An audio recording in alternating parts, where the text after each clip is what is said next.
Simulado 78 de legislação de trânsito para você que nos acompanha aqui no canal, você que está sempre ligado, testando conhecimento, estudando para alguma prova de legislação de trânsito que você vai fazer. São sempre 3 perguntinhas aqui por simulado, com nossos comentários, respondendo, né, e tudo mais, e já são mais de 250 questões de legislação de trânsito respondidas e comentadas aqui no canal. Sem mais delongas, vamos para a questão de número 256, que é a seguinte, olha. Nas vias não iluminadas, o condutor deve usar luz alta, exceto ao cruzar com outro veículo ao segui-lo. Olha, como regra, né, o condutor precisa usar luz baixa. Né? A luz baixa ela é obrigatória à noite, obviamente, né, e durante o dia, quando o condutor estiver num túnel, estiver sob chuva, neblina ou cerração. Então ele tem que usar a luz baixa. Aí tem outras situações que se exige a luz baixa em determinadas circunstâncias, né? Como por exemplo, nas rodovias, né, de pistas simples, situadas fora do perímetro urbano, e no caso do veículo não ter o DRL, que é o farol de rodagem diurna. Então perceba que é uma obrigação. Outra situação é no caso do veículo de transporte coletivo de passageiros, quando ele estiver circulando em faixa própria a ele destinado, que a gente chama popularmente corredor de ônibus. Ou no caso das motos, que tem que estar com o farol ligado de dia e de noite. Aqui a gente está falando de luz alta. A luz alta ela tem que ser utilizada justamente aí, em vias não iluminadas. Né? Ele precisa usar a luz alta, exceto quando ele cruzar com outro veículo ao segui-lo, senão a gente tem aqui consequências, tá certo? Então, ó, questão de luz alta, se ele usa numa via iluminada, né, é infração de natureza leve, lá no artigo 224 do CTB.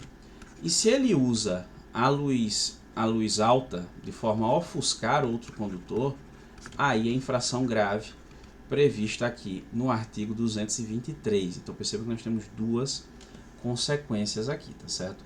Agora, a previsão em si, disso que está no artigo 256, vocês vão encontrar aqui, ó, lá no artigo 40, inciso 2 do Código de Trânsito Brasileiro, sobre a luz alta. No inciso 1 você encontra as informações sobre luz baixa, que eu iniciei explicando essa distinção, e no inciso 2 você tem essas questões sobre a luz alta, tá certo? Então a afirmativa em si, ela tá correta, beleza? Vamos para mais um aqui, olha. Maria possui uma PPD e cometeu algumas infrações de trânsito. Qual das irregularidades abaixo é motivo para a perda da PPD de Maria? Olha, quando é que se perde aqui a PPD? Bom, de acordo com o artigo 148, parágrafo 3º do Código de Trânsito Brasileiro, essa perda ocorre em caso de cometimento de infração de natureza gravíssima, em caso de cometimento de infração de natureza grave, ou se o sujeito for reincidente em infração de natureza média, isso, claro, nos 12 meses de validade da PPD. Ah, eu não tinha PPD, cometi infração, vou perder, mas como é que você perde? Você nem tem. E não pode cair depois não, porque a gente observa a data do fato. Ah, passaram os 12 meses de permissão para dirigir. A infração ela ocorreu depois disso, né? Tem algum problema ali? Bom, também não, né? Porque já passaram os 12 meses. Agora, o que a gente precisa saber aí para responder essa questão? A gente precisa saber se alguma dessas infrações é de natureza grave ou gravíssima, né? Porque se for média, ele cometeu algumas infrações, mas qual delas gera a perda? Se alguma dessas for média, não é motivo para perda, porque média tem que ser 2, né? Então não seria motivo para perda, teria que ser aqui uma grave ou uma gravíssima. Então, bora lá dar uma olhada aqui, ó. Primeira delas, buzinar de forma excessiva. É uma infração lá do artigo 227, inciso 2 do CTB, que seria buzinar de forma prolongada ou excessiva a qualquer pretexto. Só que aqui a infração ela é de natureza leve. Não portar PPD, que seria não portar documento obrigatório. A infração no artigo 232 também é de natureza leve. Manobrar sem dar seta, é uma infração que está prevista aqui no artigo 196 do CTB. Adivinha a natureza dessa infração? Grave, motivo para perda. E dirigir utilizando o telefone celular, que é uma infração lá do artigo 252, inciso 6 do CTB. Talvez você tenha confundido essa última aqui. Só que existe uma diferença nessa expressão, entre utilizar o telefone celular, que é infração de natureza média, aqui no inciso 6 do artigo 252, e nós temos a infração por manusear ou por segurar o telefone celular, que nesse caso é uma infração de natureza gravíssima.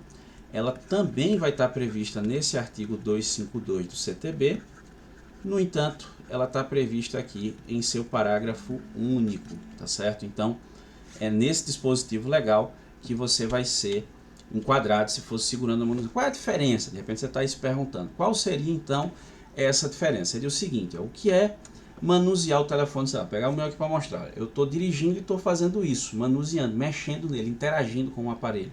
O que seria segurar? Sei lá, recebi uma mensagem, estou dirigindo e estou lendo aqui a mensagem enquanto eu dirijo. E o que seria utilizar?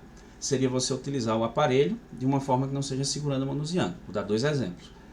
Você encaixado aqui, ó. O agente viu você fazendo isso, está dirigindo, deixa eu botar para a câmera aqui, está dirigindo desse jeito. Isso é utilizar o telefone celular. Ah, mas provavelmente ele fez isso aqui para poder... Ele não segurou não, mas o agente não viu, né? O agente só viu aqui, então autua por utilizar. Ou algumas pessoas fazem isso, o motociclista, ele pega lá o aparelho e faz o quê? Entre o capacete e o rosto, ele encaixa aqui, ó.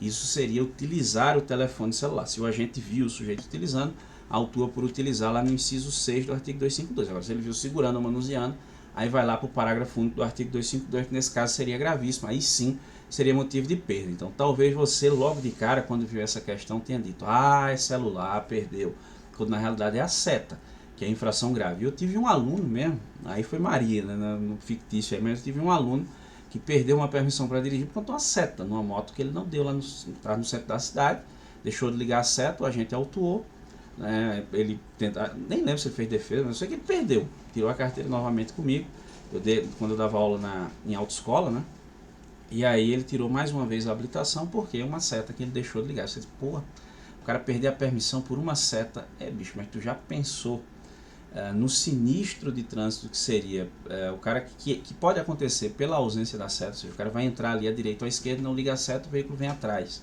ou na frente, tentando fazer uma manobra, enfim, já pensou o risco ali? Então o legislador prevê uma infração grave nesse caso, a questão é que o cara não ligou a seta, a consequência acaba sendo a perda da permissão, mas nesse caso aqui a resposta correta vai ser a letra C, né? Nos dois primeiros aqui, como eu disse a vocês, são infrações de natureza leve, né? A última é média, mas a letra C é infração de natureza grave, deixar de ligar a seta. Vamos para a terceira e última questão, que diz o seguinte, ó, nenhuma via pavimentada poderá ser entregue após sua construção ou reaberta ao trânsito após a realização de obras ou de manutenção, enquanto não estiver devidamente sinalizada, tanto vertical quanto horizontalmente, de forma a garantir as condições adequadas de segurança na circulação. Tá certo? Então, nós temos essa previsão aí.